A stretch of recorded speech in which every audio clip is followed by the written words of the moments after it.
Саламатсыздар, урматтуу телекөрүүчүлөр. Ынтымак телеканалында чарпалек көрсөтүүсү жана анын алып баруучусу мен Расул Абазбеков. Биз өз көрсөтүүлөрүбүздө коомдогу актуалдуу жана кызыгууну жараткан суроо маселелерди талкуулайбыз. Өтүп бара жаткан жыл Кыргызстандын тышкы саясатында да бир топ өзгөрүүлөр, жылыштар менен коштолду. Алардын эң негизгиси жана маанилүүсү Өзбекстан менен бери дегенде 15 жылдан бери үзүлүп калган байланыштын калыбына келүүсү. Учурда эки тараптын ортосундагы байланышты динамикалык деп бааласа туура болгудай. 85% чек ара маселеси боюнча бир пикир. Эки өлкөнүн ортосундагы кол тийгиз деп эсептелген бир топ маселелердин ордунан козголуусу буга мисал болуп турат. Албетте сүткө оозу күйгөн, айранды үйлөө ичет деген сөз бар сыяктуу, кыргыз коомчулукта буга салттуу түрдө шек саноо менен караган пикирлер да жок эмес. Эң жакын деп саналган кошуна менен болгон мамиле бизге эмнени берет, кандай пайда берет деген суроолор бүгүн да актуалдуу. Демек биздин бүгүнкү темабыз Кыргызстан-Өзбекстан мамиленин жаңы этаптары жана келечеги деп аталмакчы. Студиянын коноктору менен бул жааттагы көйгөйлөрдү талкуулаганга аракет жасайбыз. Чарпалектин бүгүнкү коногу Кыргыз Республикасынын өкмөтүнүн Ош облусу боюнча ыйгарым укуктуу өкүлүнүн орун басары Ахматжан Макамадов. Ал эми экинчи коногубуз Экономика министрлигинин Ош облусу боюнча өкүлү Тыныстан Турдубеков.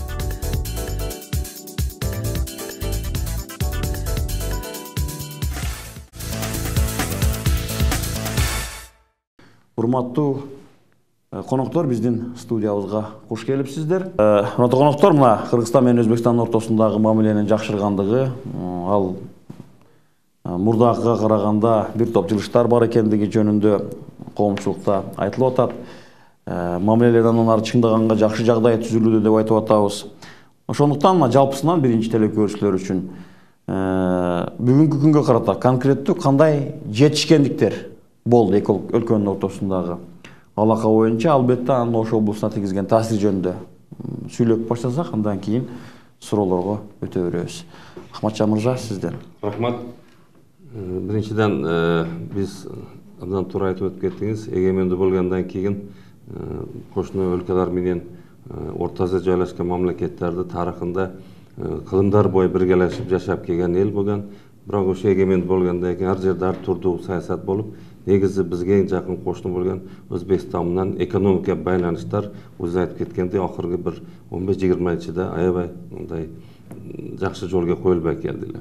Анан мына өткөн жылы ушул 4-кварталдан башлап, значит, бул маселе абдан жакшы жолго коюлуп, кошулар менен мамиле өзгөрүп башталды. Анан эң негизгиси Өзбекстандын мына жаңы шайланган президент Шавкат Миромонович менен биз Алмаз Шарчиевич жолугушуп, ошол маселелерди абдан талкууга алышып, анан эки элдин ортосундагы экономика эң негизи биринчи саясий, экинчи жагы экономика байланыш боюнча түп тамырдан өзгөрдү десек болот. Андан кийин дагы мына бизде жаңы шайланган президентimiz урматтуу Сооронбай Шарипович деле биринчи мындай расмий түрдө делегацияны баштап Өзбекстанга барышы, ошол биздин стратегияда да алардын кошуларды келечектеги стратегиясындагы биринчи кезекте ушу кошулар менен болгон мамилени мындай стратегиялык кошуна катары карап жолго салуу, бизде дагы аларды дагы программасы каралган. Ошол алкагында биз облустубуздан 100ге жакын ишкерлер эки жолу ал жакта өткөн бизнес форумдарга катышып келди. Анан биз бул жерде Татан комплексте бизнес форум өткөздүк. Ошо акыркы бир 20 жылдан бери биринчи жолу 3 облустун кошуна Анжан, Наманган, Ферган облустунун ишкерлери келишти. Алар менен биздин ишкерлер соода сатык боюнча абдан көп мындай биз эми алар үчүн шарт түзүп бердик. Алар менен жолугушуп, бири-бири менен таанышып, аларда кандай маселелер бар, биз жактан соода жүргүзүү боюнча эки ишкерлер, эки мамлекет ишкерлери ортосунда аябай мындай талкуулар жүрүп, келишимдерге кол коюлду. Биз ойлойбуз бүгүн айрыкча мына чек арада өзүңүз айтып өтүп кеттиңиз, 1170 километр чек ара такталып, аларга ратификациядан өтүп, жогорку кеңештен буларга кол коюлду да. Эми 15% калды, алар боюнча да комиссия иштеп атат. Бул мен айткан нерселер ошо эки элдин ишкерлери үчүн анан элдерди озуну тууган урушчулук мамилелерин жолго салышта абдан чоң роль ойнойт да. Бүгүн абдан динамика жакшы. Өткөн жылга ушул 11 айга салыштырмалуу биз соода экономика өкүлчүлүгү дагы бүт азыр цифрларды айтат. Ошол жактан дагы абдан чоң динамика жакшы. Рахмат чоң. Мына Ахматжан мырза айтып өттү, өлкөнүн ортосундагы ишкерлердин өз ара байланышынча. Бүгүнкү күнгө карата мына экономика министринин өкүлү катары айта аласызбы, Турстан мырза, конкреттүү бир кадамдардын ташталгандыгын, анан кандайдыр бир келишимдерге кол коюлгандыгын, анткени жалпы сөз менен айтсак дагы мындай эмеге жеткиликтүүрөөк болуш керек дейм да. Тышкы соодада бул жерде өзүңүздөр жакшы билесиңер, экспорт, импорт деген эки негизги көрсөткүчтөр бар. Ошону айтып кетсек, экспорттун ошо Өзбекстан менен болгон мамилебиздин жакшырышы мына Өзбекстанга эмеси үлүшү экспортто биздин област 37% түзөт. Ал эми импортто Жалпы соодабыздын көлөмүндө Ош областынын жалпы соодасынын анан теге импортта 21% түзүп атат. Бул деген абдан чоң көрсөткүч. 37% башка мамлекеттерге Россиядан кийин эле Өзбекстан алдыга чыкты. Экспортто 37%. Мындай оң салда экен да, бул экономисттердин тили менен айтканда. Анан эми акыркы күндөрү мен кошумчалап кетейин. Ахматжан 14-15 декабрда быйылкы жылы, декабрь айында биз Ташкент шаарында болдук. Мен да катышып келдим. Ошол жерде кыргыз, өзбек эки мамлекеттин ортосунда соода инвестициялык сессия өттү. Ошол сессияда бизден Кыргызстандан 100дөн ашык ишкерлер барышты. Алар ошол барган ишкерлер менен ошо Өзбекстандын мамлекеттик органдары, ошондой эле чоң ишкана мекемелер катышты. Ал сессиянын эң мындай натыйжалуулугун мен айтат элем. Бизден барган ишкерлер бардык соодада болуп аткан көйгөйлөрдүн бардыгын айтып суроо беришке үлгүрүштү да. Бир топ суроолор берилди.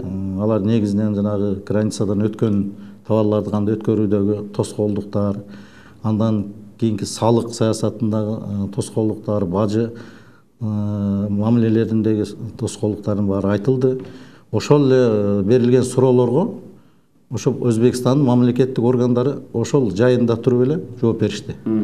Андан кийин эми ошолордон бир айтып кете турган эң маанилүүсү, азыркы күндө Өзбекстан менен соода мындан да жакшырат деген ойдомун.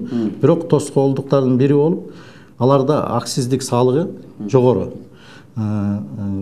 Өзбекстанга Кыргызстандан кирген товарларга акциздик салык алынат да. Анын пайызы 15%-тен 25%-ке чейин. Бул абдан чоң тоскоолдук. Ошону айтышты.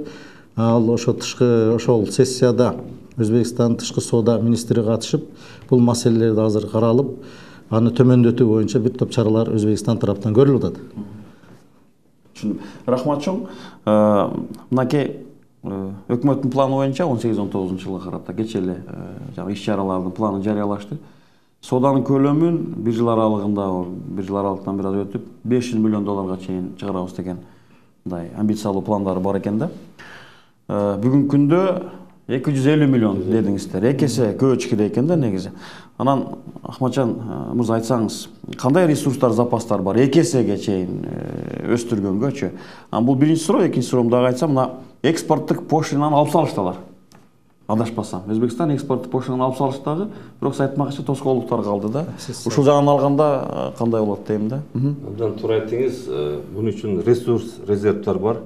Албетте бизди ишкерлер дагы, мен бул жерде ярмаркада да айткам, биз товарооборотто, ошо соода жүрүтүүдө бизде тилекке каршы бизде импорт товарлар көп да. Өзбекстанга эмес, мындай жалпы баланста биз көбүрөөк импорт эсептелет да. Ошондон эми бул пошталар менен мамиле түзгөндө биз жаңы жумуш ордаларын түзүү, анан бизде болгон ресурстарды, резервдарды, өзүбүздө болгон сырьёлор менен кошмо мындай ишканалар түзүү боюнча маселелер каралды. Эми бизге ресурс, резерв каерда? Эң биринчиси биздин мына жакында бул картошка. Картофель маселеси. Анан эрте Арама районунда картошка болот билесиз. Азыр мына Ноокат, Алай, Чоң Алай райондордо ошо келишимдердин негизгиси ал экспортко чыгарыш үчүн биринчи кезекте биздин ал жакта мындай бизде мындай көлөм боюнча дагы экологиялык сапаты боюнча да алып турган. Экинчиси алма маселеси экспортко чыгып атат. Үчүнчү мана бизде эң жакшы Жалпак таш өрөөнүндөгү травертин маселеси, таш маселесиге абдан кызыкыш көп. Анан эң негизги сурап аткан жакында да мына чоң бир делегация келип кетти, бул көмүр маселеси. Биз бүгүн эми мындай сезон башталып калган үчүн мындай ирик көмүрлөргө биз келишим түзбөдүк. Бирок бүгүн биргине мисалы Pertikol компаниясы 100 миңден ашык тонна экспорт кылды көмүр. Аларга бул көмүргө болгон кызыгыш абдан чоң. Анан биз айттык, бизде көмүр казып өндүрүүчүлөрдү чогултуп Талап Игнатьевич өзү чогулуш өткөрдү. Анан биз ушу апрель айларда бизге унчалык мындай жай мезгилинде көмүрдү берели дедик. АКШта биз азыр мисалы чоң мындай маркаларды, БК маркаларын берсек, ал баасы дагы биз өзүбүздө көтөрүлүп калышы мүмкүн да. Ошон үчүн биз бирок аларда көмүргө абдан кызыгыш бар. Андан тышкары дагы биз ошол бул бизде өндүрүлгөн дагы башка продукцияларды албетте мындай рынокко жооп береткен маселелерде эң негизгиси алар менен жакында биз бул жакта аларды өндүрүш абдан жолго коюлган тармак эсептелет. Айрыкча иштеп мындай иштеп чыгаруу. Ошону биз бул жерде биз аны товар алгандан көрө ошол Кыргызстан территорияда иштеп чыгарыш маселесин коюп атабыз да. Анан эң негизгиси 2-3 документтер даяр болуп калды. Соода үйлөрүн ачыш маселеси каралып атат. Биз Кыргызстан соода үйүнү Өзбекстанда, алардын соода үйүнү бар. Эми ал бизде эл дагы билет, эң негизги биз Өзбекстан алып атылган маселе албетте бул жер темирткич. Көп жылдардан бери ал ошол соодада көп маселе жаралат. Ошо ал жакшы эле жолго коюлду. Быйыл Кудай буйрса андай проблема болбойт. Соода үйлөрү ошол сыяктуу маселелерди жөнгө салганга жардам берет да негизи эң максаты. Ошол Өзбекстандагы любой фирма келип ушул жерде соода үйү аркылуу соода кыла берет. Жайгара турган маселелердин ордуна коюп атышат. Алар жергиликтүү бийлик менен биз иштеп атабыз, кай жерле ачылат. Анан мына азыр бизде Ош шаардагы пластик маселелер, терезе эшиктер дагы көпүрөөк азыр мына Ош шаары менен договор бар. Ошол маселе да Өзбекстандан келет да. Анан мына урматтуу президентибиз барганда биздин республикада ошо машинанын сборкасы, трактордун сборкасы маселелер каралды. Булар келечекте бизде өндүрүштү жогорулатуу боюнча дагы жумуштар аткарылат. Рахмат чоң, мына жакшы нерсени айтып кеттиңиз. Мен да ошону сурайын деп аткам. Элдин арасында мына ошол Өзбекстандык Равон маркасын Кыргызстанда жиноо боюнча тетиктерин алып келип жиноо боюнча келишимге жетишилиптир деп айтылып атат да. Бул канчалык деңгээлде чын? Анан экинчиси, чындап эле айтмакчы, бир өндүрүш товарларын жок дегенде тетиктерин алып келип топтой турган ишканаларды түзүү мүмкүнчүлүгү кандай? Анткени Өзбекстан бүгүн Евразэстин мүчөсү эмес. Алар Евразэстин аймагына алып киргенде сөзсүз түрдө баягы салымдардын эмеси бийик да турабы, ставкалары. Ошол жөнүндө айтып берсеңиз. Бул боюнча ошол декабрь айында президентибиз барганда ошол алардын атайын выставкасын көрдүк. Ошол жерде биз байкадык, Өзбекстан бүгүнкү күндө автоунааларды чыгарууда алдыңкы мамлекеттерге кирип калыптыр. Анда 10 чакты түрүн коюшту автоунаалардын. Андан тышкары ал жерлер автобустар чыгат экен заводторунан. Андан тышкары ал жер бир топ айыл чарба техникалары бар көп экен. Тракторлардын түрлөрү бар экен, 4-5 түрүн көрдүк, комбайндар бар экен. Ушулардын бардыгы бизде азыркы учурда жетишсиз. Жана сиздер айтып кеттиңиздер, ошол бул дагы бир сооданын резервтери деп айтсак болот. Себеби биздин айыл чарбага ушул техникаларды алып келинсе, же болбосо ушул жактан топтолуп, ушул жактан жанагындай топтосок, бир топ экономикага дагы алдыга жылыш. Бул боюнча реалдуу демек кадамдар азырынча жок экен да, бул мындай. Бир кадам бар. Биздин элде кызыкыш бар. Далил катары Ош шаарда ачылган Раван автосалонунан бүгүн 80ге жакын машина сатылды да. Жалпы республика боюнча да 300ге жакын сатылыптыр. Ал боюнча Россияда да кызыктар.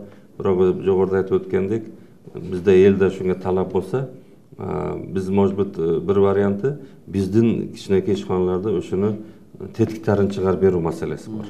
Agar şu yerde işlep çıkarsak bular. Ekinchisi sborka meselesini qarasanglar. Demek hazır hem тура эле рыноктун мыйзамы ушундай, алар бүгүн биздин базарыбызды изилдеп атышкан учур экен да, мониторинг кылып турабы. Чек арада соода болгондо адатта тоскоол болгондагы көп учурлар бар да. Мына ошол 2005-жылгы окуяларга чейин, чек ара жабылганга чейин соода өтө кызуу болгон, бирок ошол мезгилде чоң көйгөй бар болчу. Бизге келген соодага, базарыбызга келген, кара сууга келген соодагерлерди биздин укук коргоо органдарынын мындай туура эмес, терс bir көрүнүштөр менен тосуп алып, аларга bir салык салып кыйнап берген учурлар аябай көп болгондо, бүгүн дагы ошондой тобокелчилик бар деп айтылып атат да. Мына ушул нерсенин кепилдигин канчалык деңгээлде бийлик ала алат, ал боюнча иштер жүргүзүлүп жатабы деген эле бул эки өлкөнүн ортосунда сүйлөшүүлөр жүргөндө бул айтылдыбы, айтылбадыбы деген маселе да. Абдан туура айтасыз, ал маселе, мындай маселе бурун болгон. Бирок мына алардын областын жетекчилиги канча делегация келди. Биринчи вице-премьери баш делегация келди. Биз жактан дагы ушундай паритетный канча жолу делегациялар барды. Маданият министрлиги өзүнчө, ишкерлер өзүнчө келди, барышты. Туризм бүгүн мына Мундус турист фирмасы Бухара, Хорезмге чейин алып барып келет. Демек бул жолго коюлду.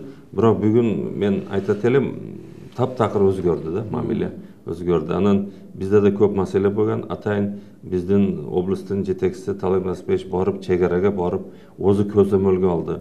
Ал жакта бүгүн видео камералар менен болбаса, бүгүн ошо чек арачылар, таможня, ветеринарный пост бар.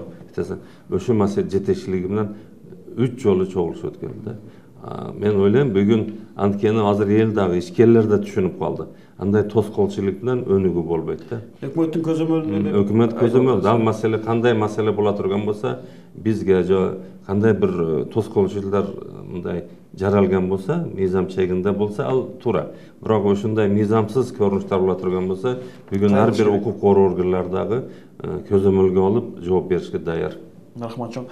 Дагы бир маселе, мына Кытайдан келип жаткан товарлардын Өзбекстанга транзит боюнча сөздөр болуп, анан биринчи караван дагы барган, алар көргөнбүз. Мага сиздер менен сүйлөшкөндө ал баштар элек дедиңиздер да, бирок мен келечеги жөнүндө сүйлөшкүм келип атат. Биздин кошунабыз Кытайдан товар алып чыгып, реэкспорт же Кыргызстандын ичине, Тайстанга өткөрүү боюнча биздин шоферлор бүгүнкү күндө активдүү да. Алар ушунчалык мобилдүү. Кытайда мыйзам өзгөргөн болсо, дароо кузовтарын алмаштырып, дөңгөлөктөрүн алмаштырып, мына ушундай жумуштарды кылып атышат да. Эгерде эртең транзит болуп калса, анын ичинде мына Абу Сахи деген чоң компаниянын да жүктөрүн ташып жүрүшкөн. Азыр Өзбекстанда анын проблемалары чыгып атат дейт өзүнчө. Эми айткым келгени, эгерде ушуну көзөмөлгө алып Өзбекстан мамлекеттик деңгээлде сүйлөшүүлөр болсо, биздин шопурларыбызга, ошол жүк ташыган шопурларга терс таасири тийип калбайбы? Же тескерисинче аларга жакшы болобу? Ушул жөнүндө айтып берсеңиз. Бул жөнүндө ошол мен жана айтып кеткен Ташкент шаарында болгон сессияда да айтылды. Ошо жанагындай Кытай менен ал жерде негизинен биздин Кыргызстандын бүгүнкү күндө артыкчылыктарыбыз бар да. Өзүңүздөр жакшы билесиңиздер, биз Евразиялык биримдиктебиз. Андан тышкары бизге Евросоюздун ВСП+ деген макамасын берген. Бул бизде 6000ден ашык түр товарга пошлина алым салынган Кыргызстан үчүн. Ушул нерселердин бардыгын ошо Өзбекстандын дагы бийликтери, Өзбекстандын ишкерлери дагы ушул нерсеге кызыктар экени айтылды да. Себеби ошо биз Кыргызстан аркылуу сооданы, тышкы соодага чыгыш алардын да максаты экен. Ошолордун эле катарында ошо Кытай мамлекети менен сооданы жакшыртуу боюнча бир топ аракеттер болуп атканын айтып кетишти. Өзбекстан тараптан, биз тараптан дагы азыр болуп атат. Себеби жанагындай атайын ошол Кытайдан келген, ал жактан келген товарларды логистикалык борборлорду куруп, ошолор аркылуу жүргүзүү сооданы. Бул дагы бизге бир топ алдыга койгон максаттарга жетишке болот. Андан тышкары жана сиздер айтып аткан көйгөйдүн бардыгы ошол жерде айтылды. Бири-бирине жанагындай нерселер болот экен, бул ошол караш боюнча дагы бир топ тапшырмалар берилди. Ошол биздин көзүбүзчө эле органда ошол жакты карагыла, Кыргызстандан келген ишкерлерди, өткөн товарларды өткөрүүдө мындай жеңилдиктерди дагы карап чыгабыз деген чаралар болду. Түшүндүм. Мажа мырза, бул жерде мен немени сурагым келип атат да. Жүк мындай монополия болуп калбайбы? Ал жүк ташылганда кандай бир сүйлөшүүлөр жүрүп атат да, өздөрүнүн компаниялары кирип жүк ташып чыгып кетишеби? Же биздин жергиликтүү шоферлор дагы бул процесске аралашабы деген маселени сурагым келип атат. Анткени бул өтө маанилүү маселе. Бизде эки маселе турат дейм. Биринчиден биз бажы биримдигиге мүчөбүз. Ал кошулар ага кирбейт деп билесиз. Биз Казакстан, Армения. А экинчиси, значит, биз Евразиялык экономикалык мейкиндиктин мүчөсүбүз. Анын өзүнүн эрежелери, өзүнүн мыйзамдары бар. Аны биз сактабай коюшка укугубуз жок да. Эми Өзбекстан менен болгон мамилелер эки мамлекет ортосунда келишимдер негизинде жүргүзүлөт. Эки мамлекет. Биздин ошол бут автомобильный жол боюнча, анан жүк боюнча, рухсат бериш боюнча, ал жактагы тарифтар боюнча биздин транспорт министрлиги өзүнчө келишим негизде болот. Ошондуктан бул айкын болот. Бизге да көп мезгилде ушу айрыкча оор жүк ташуучулар көп маселе Кытай менен болгондо көп маселелер чыгат. Аны ошол ойлойбуз, эки мамлекеттин транспорт министрлигинин ортосунда келишимде болот. Алар кандай болот? Мен ойлойм, ошолордун ассоциациялары бар бизде түзүлгөн, областтык, республикалык бар перевозчикларды. Ошолорду кошулуп туруп, айкындуу мындай эл чогуу чечиш керек. Чогуу чечилсе туура болот. Сиздердин көз карашыңыздар да мына ушундай. Рахмат чоң. Анан кийин мына мурдагы экс-президент Атамбаевдин убагында Мирзиёев менен жолугушканда уже 85% чек аралардын чечилгендиги жөнүндө айтылып жатат. Өзүңүз да айттыңыз, ага кол коюлду деп. 15% эми эң татаал участкалар калды да. Мен Кыргызстандын жалпы Кыргызстан боюнча эмес, Ош облусу боюнча эле айтайын. Мынакей коомчулукта 36 участка калыптыр бүгүнкү күндө. Чечилбеген жалпы 36 участка. Анын кээ бирөөлөрү мисалы Ошко карайт да, Ош облусуна карайт. Кемпир абад боюнча. Бул чечиле элек да бул маселе, туурабы? Мына ушулар боюнча бүгүнкү күндө акыбал кандай? Мына чечиле турган болсо биздин өкмөттүн позициясы кандай? Кантип чечиш керекпиз деген маселе. Бул жылабы, жылбайбы же бул дагы узарып кетеби деген суроо да. Ондан туура айттыңыз, эми 15% мындай жалпысын айтканда чек ара маселеси абдан татаал маселе. Ошон үчүн мына көп жылдар ал маселелер билесиңер, башка мамлекеттер менен дагы ошо көп жолугушууларда. Bunun için hem tuzulgan атайын комиссия бар. Атайын комиссия иштеп атат. Бизден биринчи орун басар Байшупушага мүчө барат. Алардын позициялары бар. Аларга биз бу жерде бир нерсе айтышка биз ал комиссия чечет 85%. Бирок мамлекеттин кызыкчылыгыны биринчи орун коет. Мына жакында билесиңер Алабгадагы маселе чечилди, Сусакта ортото койду. Анан кийин бизде барак маселеси турат, барак айыл маселеси турат. Ошол маселелерди абдан кылдаттык менен аны комиссия. Барак боюнча түшүнүү барбы жокпу бүгүн эки өлкөнүн ортосунда? Барак боюнча дагы бар, бирок Өзбекстан жактан дагы сок маселеси турат. Ошого буну бир областтык маселеси эмес, аны жалпы республика деңгээлде чечилет. Ошондуктан бул маселе жалпы, аны эми биз айттым, бул комиссияда каралып атат. Ал мамлекеттин көзөмөлүдө атайын түзүлгөн комиссия бар өкмөт. Рахмат чоң, коноктору, мына биздин убактыбыз аягына чыгып баратат. Жаңы жылдын алдында турабыз. Кыскача жаңы жылдык мүмкүн өзүңүздөрдүн элге болгон кайрылууңуздар, анан деги эле ушул Кыргызстан менен Өзбекстан ортосундагы мамилени жакшыртыш үчүн 2-3 пункттан эмнелерди биз жүргүзүшүбүз керек, кандай иш аракеттер болуш керек? Биринчиден, урматтуу телекөрүүчүлөр, жаңы жылдын алдында турабыз. Баардыгыңыздарды кирип келе жаткан 2018 жыл жаңы жылыңыздар менен куттап кетем. Сиздерге ушу ден соолук, жакшылык, элибизде тынчылык болсун, экономикабыз өнүп өссүн, гүлдөп. Ал эми менин айтарым, Өзбекстан менен негизги биз карай турган эң бир маанилүү маселелердин бири деп, бул биргелешкен ишканаларды түзүү биринчи багыт болуш керек. Себеби дегенде биргелешип түзсөк, биздин экономикабызга да чоң пайдасы келет. Экинчиден соода саттыкты да азыркы айтылып кеткендей эле жөнгө салуу маселелерин тездетишибиз керек. Рахмат. Мен дагы мына жаңы жылда аста болуп калды көрсөтүү. Силерге да чоң ийгилик каалайм. Чыгармачыл анан бүт телекөрүүчүлөрдү кирип келе жаткан жаңы жыл менен куттуктайбыз. Жаңы жыл мына бүгүн жолдор ачылып, мамилелер оңдалып, экономика жактан сай жаш болду, шарт түзүлдү. Мен ойлойм, ошо биз түзгөн шарттын негизинде элибиздин турмуш деңгээли көтөрүлсүн. Кошунуң тинч, өзүң тинч дейт. Эки өлкө дагы биз эми Кудайга шүкүр бүгүн Кыргызстан, не только Өзбекстан менен, Тажикстан менен, значит, Казакстан менен, Кытай эл республикасынан мамилелерибиз жакшы. Бул менимче ушул шарт 2018 жылы экономикасы ар бир үй бүлөнү ушул бизге жаратылган шарт ар бир үй бүлөнү мындай турмуш деңгээли көтөрүлүшүгө алып келсин деген тилек бар. Ийгиликтерди каалайбыз. Ишкерлерибиз мен ойлойм 2018 жылда конкреттүү цифралар менен дагы 3 күнгө мындай жолугушууга насип этсин. Рахмат чоң, айтканыңыздар келсин. Урматтуу коноктор, биздин студиябызга келип, суроолорубузга жооп бергениңиздер үчүн ыраазычылык билдирем. Ишиңиздерде ийгилик болсун, жаңы жылыңыздар куту болсун сиздердин дагы. Урматтуу телекөрүүчүлөр, эсиңиздерге сала кетсем, биздин студиянын коноктору болуп бүгүнкү күндө Кыргыз Республикасынын өкмөтүнүн Ош облусу боюнча ыйгарым укуктуу өкүлүнүн орун басары Ахматжан Махамадов мырза, ошондой эле Кыргыз Республикасынын экономика министрлигинин Ош облусу боюнча атайын өкүлү Тыныстан Турдубеков мырзалар болду. Ушун менен бүгүнкү көрсөтүүбүз аягына чыгат. Бизди ар жуманын 2 жана 6 күндөрү Ынтымак телеканалынан көрүңүздөр. Сиздер менен мен Расул Абазбеков болдум. Чарпа элек биз маалыматты жеткиребиз.